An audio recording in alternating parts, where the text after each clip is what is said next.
L'Église, l'Assemblée, la communauté, c'est Jésus dans un organisme social lié à lui par le collège et la succession apostolique, organisme social qui perpétue sa parole et sa grâce dans l'unité d'un seul corps.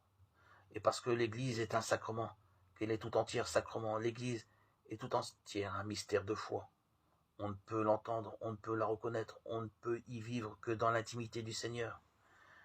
Si on n'est pas ouvert sur cette intimité, l'Église est un écran, un obstacle, et la pire des idolâtries.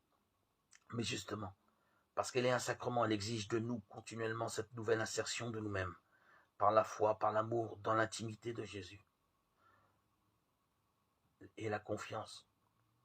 Nous prendrons conscience d'ailleurs du caractère sacramentel de l'Église si nous nous rappelons ces deux affirmations qui sont admises couramment par les chrétiens, dont la première est que les sacrements, je veux dire les rites sacrés qui nous communiquent la grâce, ne dépendent pas de la dignité d'un prêtre ou autre.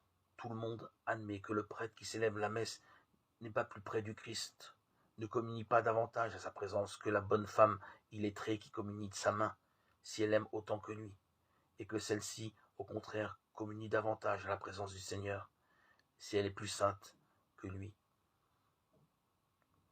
Car si le prêtre, pour son propre compte, est infidèle comme tous les autres, il n'est prêtre que pour les autres et pour sa propre conduite. Il est infidèle comme les autres. Il n'a accès à ce pain consacré comme les plus simples et les plus illettrés que par la foi et par l'amour. Davantage, son propre sacerdoce, il ne le connaît que par la foi. Le prêtre lui-même est un sacrement, un signe vivant appelé à communiquer et à signifier la présence de Jésus. Il n'est rien d'autre.